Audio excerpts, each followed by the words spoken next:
Bien, amados hermanos, una vez más con ustedes. Espero no se cansen.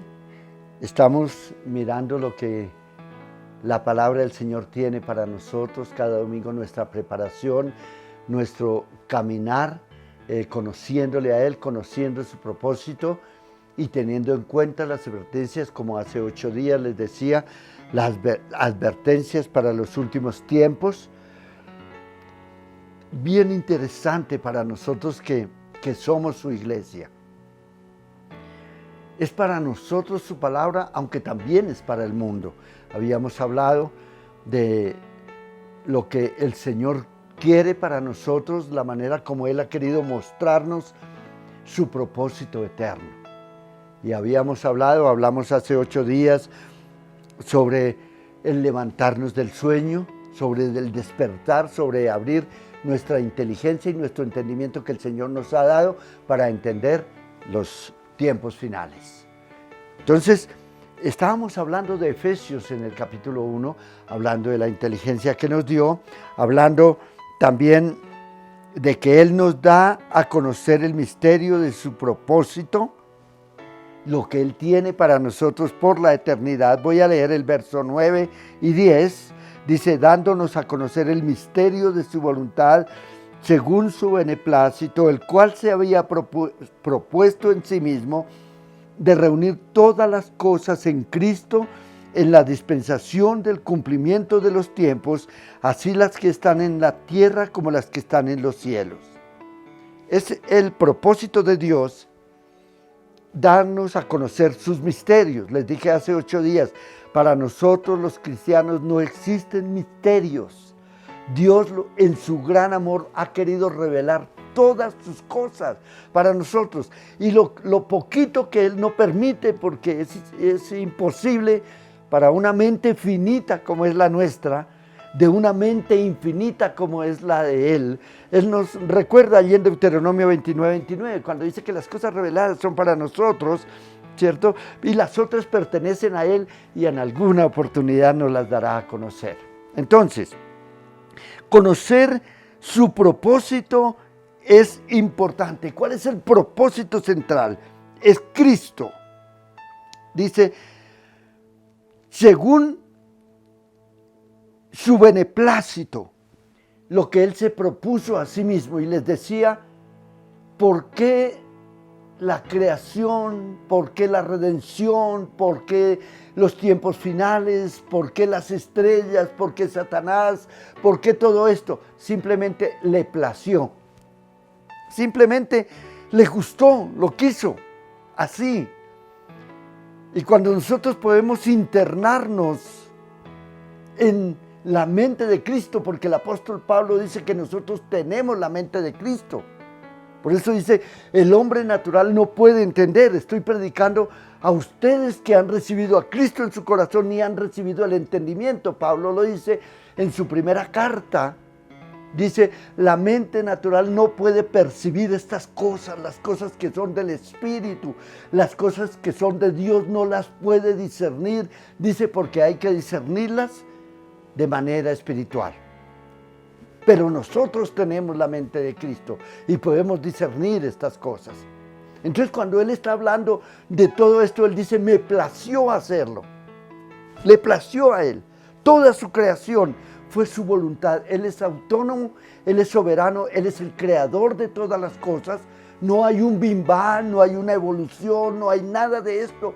Está escrito en su palabra, la cual nosotros creemos.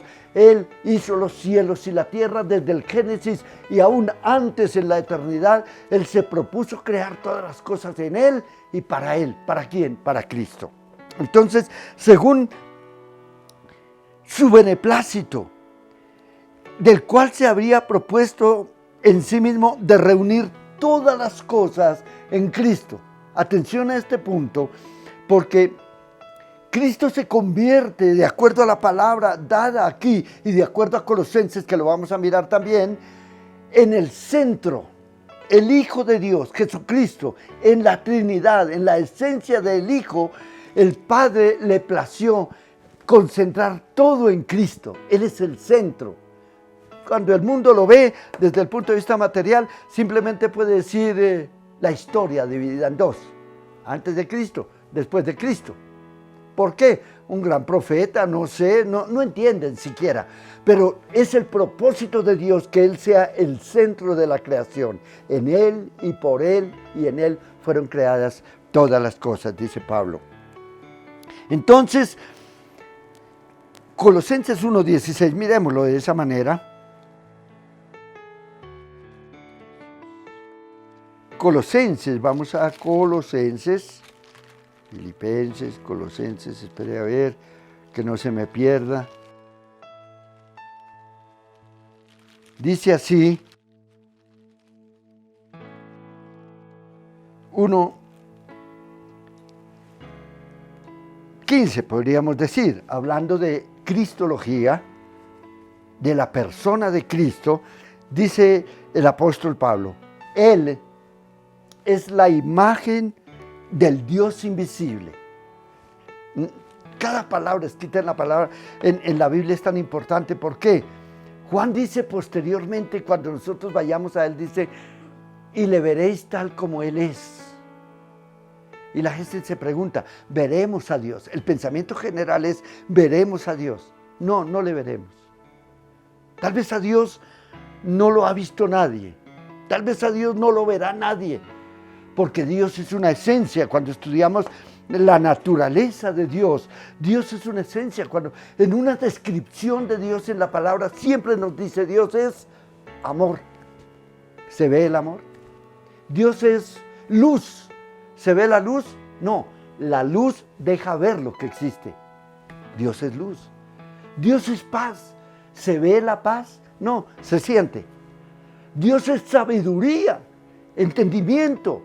Dios es todo lo que existe. Es la esencia. Cuando nosotros miramos a Juan en el capítulo 1 o una descripción sobre Dios, dice en el principio era el verbo era Dios, el verbo era con Dios, y está hablando de qué, de la esencia, la naturaleza de Dios. ¿Qué es verbo? Palabra. ¿Qué es verbo? Acción. Conjúgueme el verbo. Movimiento, ir, hacer, mover, ir. Es una conjugación de un movimiento, de una esencia. Él es esencia en movimiento. Él es un ser, su palabra se escucha. Es una esencia, es algo que nosotros no podemos entender. Es lo mismo que cuando hablamos de gloria. Cuando decimos, ¿dónde está la gloria de Dios? Isaías dice, de su gloria está llena la tierra. Y nosotros cantamos, queremos ver tu gloria. Déjanos ver tu gloria. Si Isaías dice que está llena la tierra, ¿por qué no la vemos? Tenemos que ver la gloria de Dios. La gloria es esencia, es su poder, es su autoridad, es el Dios mismo. Por eso el verso 1 de Juan dice, era el verbo, y en el verso 2 dice, y el verbo, esta esencia, se hizo carne. Algo que no se ve, que no se entiende, pero que es infinito, que es eterno, que es infinitamente poderoso, que es más que el infinito, porque Dios mismo creó el infinito. ¿Entendemos el infinito? No, mucho menos a Dios. Desde ese punto de vista, dice, se hizo carne y habitó entre nosotros. Por eso cuando estamos mirando esta parte de Colosenses, en nuestro estudio del conocimiento de Dios para poder conocer los tiempos finales, podemos perfectamente asimilar en nuestra mente el pensamiento de Pablo cuando está hablando que este Cristo es la esencia de Dios, dice, es la imagen del Dios invisible, el primogénito de toda la creación. Vaya, qué importante. Primogénito, es lo primero. ¿Cómo entenderíamos esto? Trinidad, Padre, Hijo y Espíritu Santo. ¿Cómo? No lo sabemos. ¿Cómo se concibió el Hijo? El Hijo es Dios. El Padre es Dios. ¿Podemos entender esto? No, no lo podremos entender. El mundo no lo va a entender, nunca. Y tal vez nosotros tampoco podamos entenderlo. Pero vemos que la esencia de Dios se hizo carne y vino al mundo y pudimos verlo y tocarlo. Bueno, nosotros no.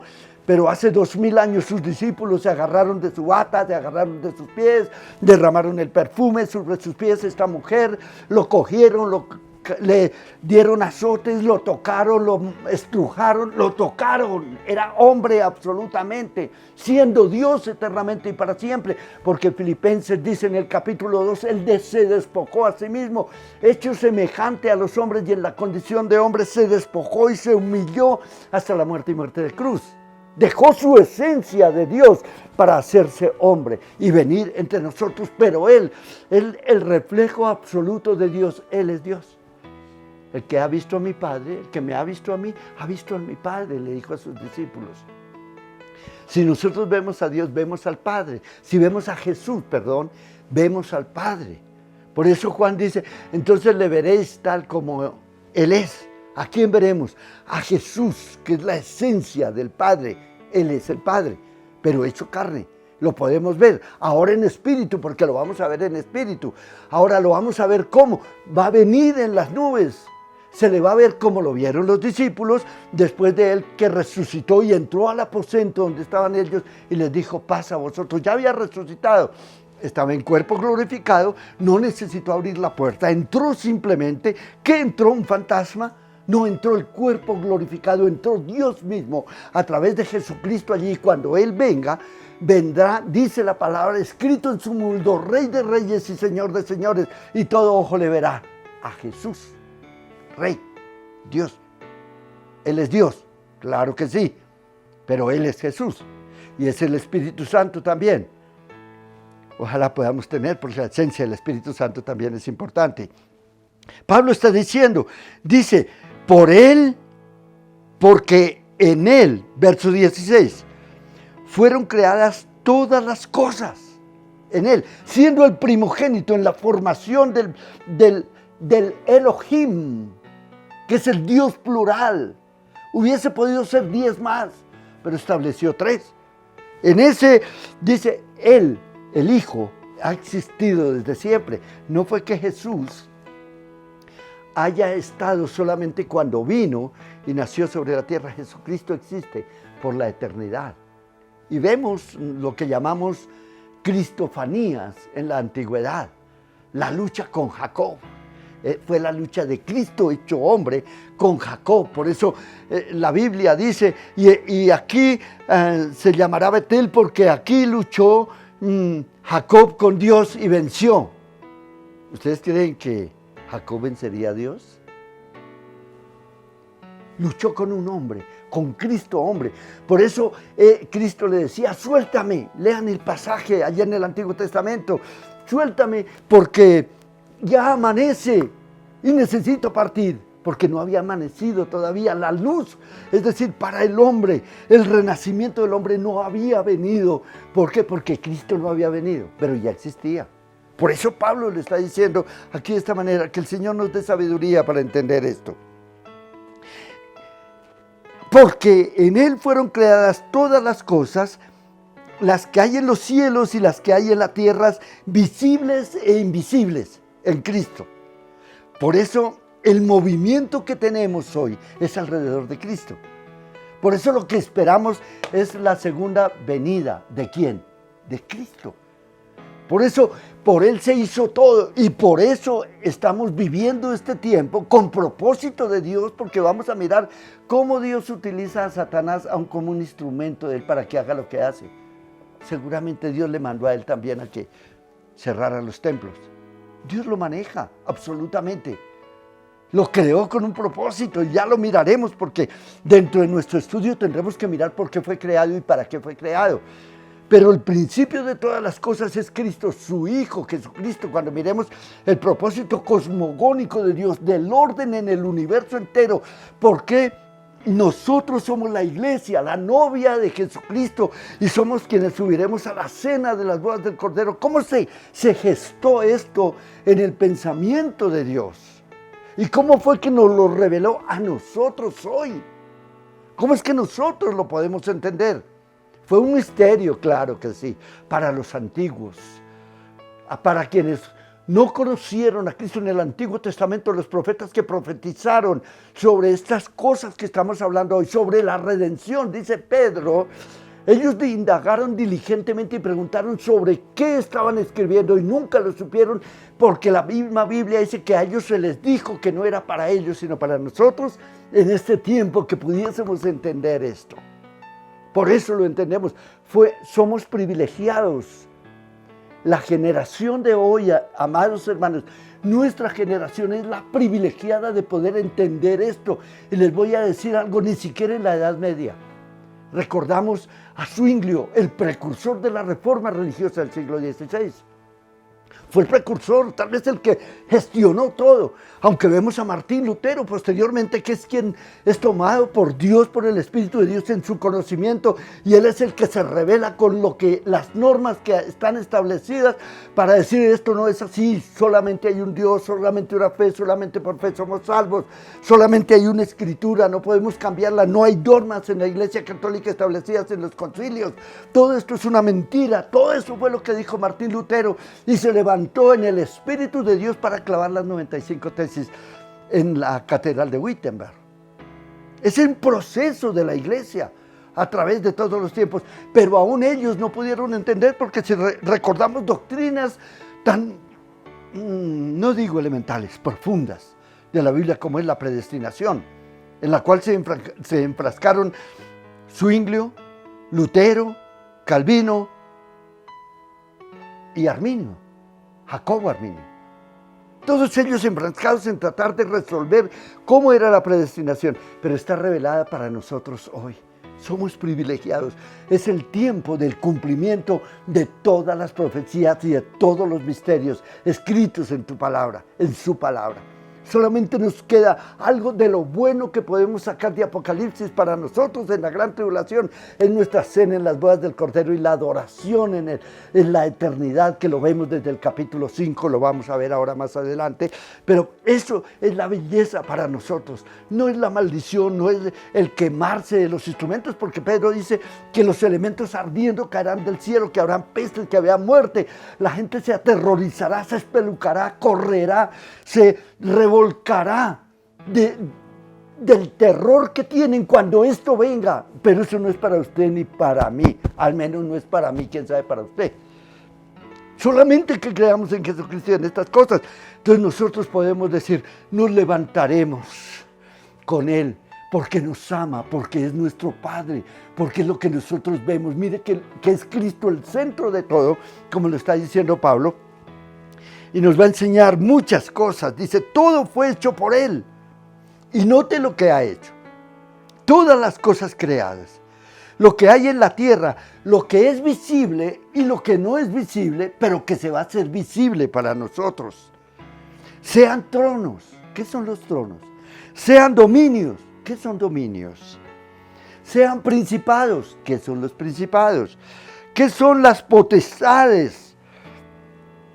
Todo esto que nosotros encontramos en la palabra.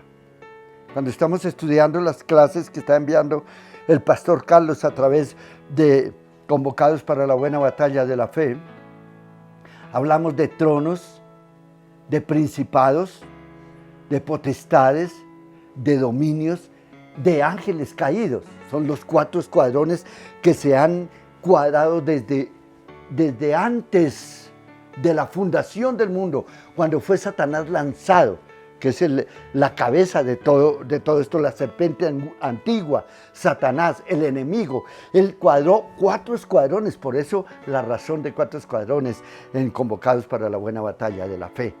Nos lo dio el Señor, no fue que nosotros quisimos cuadrar así porque así es mejor, o hicimos un estudio para poder cuadrar. No, el Señor dijo 4 escuadrones. 4 escuadrones hay en los aires, contra nosotros, contra el mundo, que han vencido. Siempre desde el principio han derrotado al cristiano y han hecho que el hombre se vuelva contra Dios, contra Cristo, contra sus mandamientos.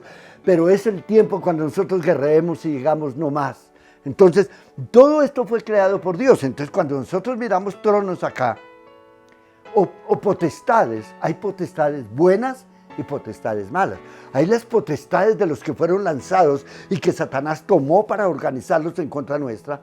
Hay principados en los cielos buenos y principados malos. Hay huestes en los cielos buenas y huestes de maldad también, como lo dice Efesios en el capítulo 6.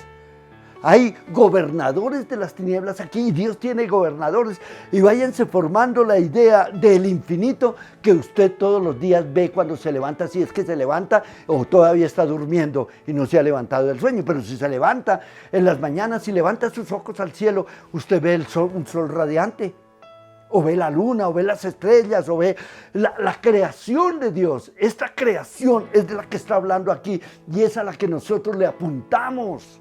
Ni siquiera a la gran tribulación, le apuntamos a lo que Dios ha hecho para nosotros, porque vamos a ver cómo el apóstol Pablo nos dice, todo esto creado Jesucristo lo ha tocado en la cruz del Calvario, lo tomó todo y lo entregó y lo colocó bajo nuestros pies. Lo dice en Efesios también, ya lo miraremos. Dice, por medio de Él y para Él fueron todas estas cosas. Y Él es antes que todas estas cosas que subsisten, porque todas por Él subsisten. Y Él es la cabeza del cuerpo, que es la iglesia. Es la cabeza. Él es el principio, el primogénito de entre todos los muertos, para que en todo tenga preeminencia. ¿Quién? Cristo. En todo debe tener la preeminencia. O sea que si nosotros estamos haciendo este estudio y estamos mirando los tiempos, la preeminencia es Cristo, la predicación es Cristo, nuestra fe es Cristo, nuestra doctrina es Cristo, nuestra fe está puesta en Él, y cuando Él venga, viene Cristo por nosotros. Entonces, esa parte de lo que es, miremos lo que dice Pedro en Primera de Pedro 1, para que podamos asegurar esta parte. Primera de Pedro, en el capítulo 1, es importante, lo que he hablado está escrito aquí, perdonen, no les di la cita anteriormente, en el verso 10 en adelante, los profetas que profetizaron de la gracia destinada a vosotros. ¿Cuál es la gracia? La salvación, el gran regalo. En nuestros días, hago la acotación, encontramos muchos judíos mesiánicos. ¿Qué es un judío mesiánico? Un judío mesiánico es un judío, o sea, de Judea, de los del pueblo de Israel, de los del pueblo escogido de Dios, que ellos no han creído, como dice Pablo hasta ahora, en el Mesías. Los mesiánicos han creído en el Mesías, ellos ya creen, pero ellos se mantienen en la ley, y ellos aceptan la gracia. Ellos saben que Cristo murió por nosotros, pero no aceptan en su totalidad la gracia. La gracia no anula la ley, es más, la cumple, porque Cristo cumplió la ley. Y a nosotros, claro, nos conviene cumplirla. Si aceptamos la gracia, aceptamos la ley. Él se entregó por nosotros, pero cumplir la ley perfectamente no lo podemos hacer. Amarás a Dios sobre todas las cosas. Con el solo hecho de que tú ames a tu esposa más que a Dios un momento, con eso has pecado ya. Condenación, porque la paga del pecado es muerte. Pero la dádiva de Dios, dice el regalo, la gracia de Dios es vida eterna. Podemos entender esto. Por eso la ley procuramos cumplirla. ¿Cuál es la ley? La ley en el Sinaí, la Torá, todos los reglamentos y estatutos dados por Dios, los 615 preceptos dados en el Talmud. Es la ley. Nosotros la conocemos como los 10 mandamientos dados en el monte Sinaí, allí en Éxodo en el capítulo 20, o si quieren en Deuteronomio en el capítulo 5, encontraremos nosotros esa ley: amarás a Dios sobre todas las cosas. No tomarás el nombre de Jehová tu Dios en vano. Amarás a papá y a mamá. No robarás, no matarás, no cometerás adulterio, guardarás el día de reposo. La ley, así de sencilla. Pero dice, esta gracia destinada, esta dádiva destinada para vosotros. Ellos inquirieron y diligentemente indagaron acerca de esta salvación, escudriñando qué persona y en qué tiempo el Espíritu de Cristo estaba en ellos, el cual anunciaba de antemano los sufrimientos de Cristo y las glorias que vendrían tras ellos. Es decir, estaban anunciando de Cristo y nunca supieron. Entonces ahora ellos están inquiriendo, pero dice que a ellos se les reveló que no para sí mismos, sino para nosotros, administraban las cosas que ahora os son anunciadas por los que os han predicado el Evangelio en el Espíritu Santo enviado del cielo. O sea, la revelación del Espíritu Santo para nosotros. Y termina así, cosas en las cuales anhelan mirar los ángeles. Esta palabra me gusta. ¿Por qué? Porque Pedro dice, son cosas que los ángeles quieren ver. Y esto nos lleva a nosotros a pensar que los ángeles no han visto. Que para los ángeles es un misterio la redención. Y si usted quiere, nos extendemos. Porque el apóstol Pablo habla a los efesios hablando de lo que corresponde a la iglesia, hablar a los tronos, a los dominios, a las potestades, a los ángeles, a los arcángeles, a los querubines, a los etcétera, etcétera, etcétera, a toda la creación. El sistema organizacional de Dios en el universo no conoce a Dios.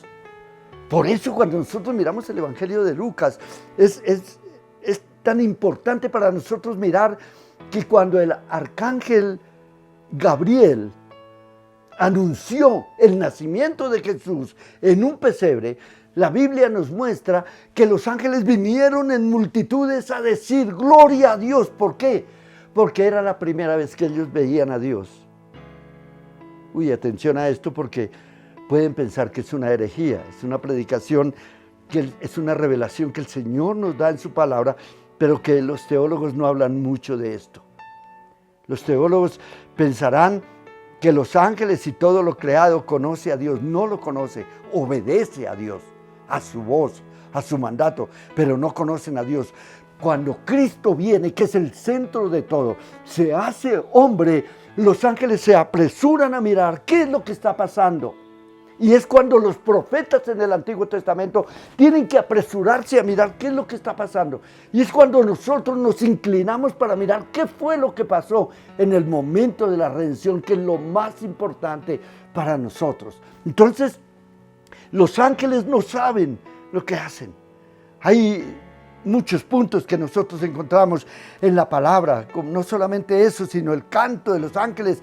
Cuando escuchamos a veces en las redes que estaban en un culto y los ángeles vinieron a cantar y se unieron al coro de la iglesia, a los muchachos de la alabanza y cantaron mentira. Eso no lo dice la Biblia. La Biblia no dice que los ángeles cantan, siempre los ángeles dicen. Pero cuando nosotros llegamos al final de los tiempos, a la adoración, a la reunión de la iglesia del Señor, cuando vemos a la presencia de Dios, ahí es cuando nosotros miramos a los ángeles por primera vez haciendo música para que nosotros cantemos. Entonces, nosotros podemos mirar con alegría y gozo a este Dios que se hizo hombre y podemos adorarle. Y podemos disfrutar de lo que Él ha preparado para nosotros. Cristo es el centro de todo lo creado. Podemos mirar algo más allí en Efesios, porque para que nosotros miremos el propósito final, el propósito de todas las cosas, de Dios en nosotros, lo relevante para nosotros en el capítulo 2, en el capítulo 3, perdón, verso 8 en adelante, el apóstol Pablo, nosotros recordamos la historia de Pablo y recordamos aquel pasaje donde él dice, conozco un hombre si en el espíritu no lo sé, si en el cuerpo no lo sé, pero que fue arrebatado hasta el tercer cielo, allí vio, allí escuchó cosas inifables que no es dado conocer a los hombres. Y quería decir, no tenemos la capacidad nosotros de entenderlas. Son cosas demasiado maravillosas. Por eso Él está hablando de esto. Por eso su carta a los Efesios, como lo he dicho una y otra vez, es más que el libro de Apocalipsis. Porque el libro de Apocalipsis se centra en el final de los tiempos, en lo que sucederá, en la ira de Dios, en los juicios de Dios. Pero el apóstol Pablo, a través de Efesios, se lanza por encima de Apocalipsis y comienza a mostrarnos el reino de Dios, el que Él predicó sobre la tierra, este reino constituido por todo lo creado y del cual Pablo afirma de sí mismo, dice en el verso 8, a mí, que soy menos que el más pequeño de todos los santos, se me fue dada la gracia de anunciar entre los gentiles el evangelio de las inescrutables riquezas de Cristo y de aclarar a todos cuál sea la dispensación, el misterio escondido desde los siglos en Dios, que creó todas las cosas, para que la multiforme sabiduría de Dios sea dada a conocer por medio de la iglesia a los principados y potestades en los lugares celestiales. Termino leyendo este último verso. Dentro de 8 días continuaremos, pero tenemos que hacer análisis de esta parte. Dice, para que la multiforme sabiduría de Dios sea dada a conocer por medio de la iglesia. La multiforme sabiduría. No solamente la multiforme sabiduría, el propósito de Dios desde la eternidad hasta la eternidad sea dada a conocer a través de la iglesia. ¿Quién es la iglesia? Nosotros. O sea, nosotros seremos quienes vamos a dar a conocer este misterio de Cristo. Si podemos entender, para que miremos la magnitud de lo que es Cristo en nosotros, el dador de nuestra vida, de nuestra salvación. Este misterio de la gracia, de la redención, de la santificación, de la comunicación con el Padre, todo esto que es un cúmulo, es un paquete maravilloso, absolutamente sublime, de lo que Dios hizo por nosotros a través de su Hijo, nosotros lo daremos a conocer. Cuando llegamos a este punto, generalmente pensamos que es lo que yo estoy dando a conocer. ¿Qué es lo que usted da a conocer a las gentes? Tal vez sí, en una parte. Pero lo que está diciendo aquí el apóstol es que nosotros seremos quienes daremos a conocer a los principados, a los gobernadores, a las potestades en los cielos, a los mismos ángeles. Les daremos a conocer el misterio de la redención, el misterio de la salvación. Este momento que es un segundo, el momento de la historia del hombre, desde la creación, desde la precreación hasta el Apocalipsis, es un segundo en la historia de Dios y que nosotros daremos a conocer. Miren bien, no en la tierra.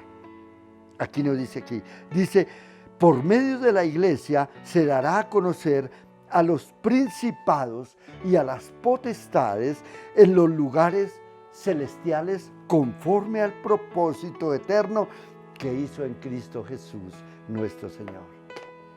¿No les parece esto algo sobrenatural?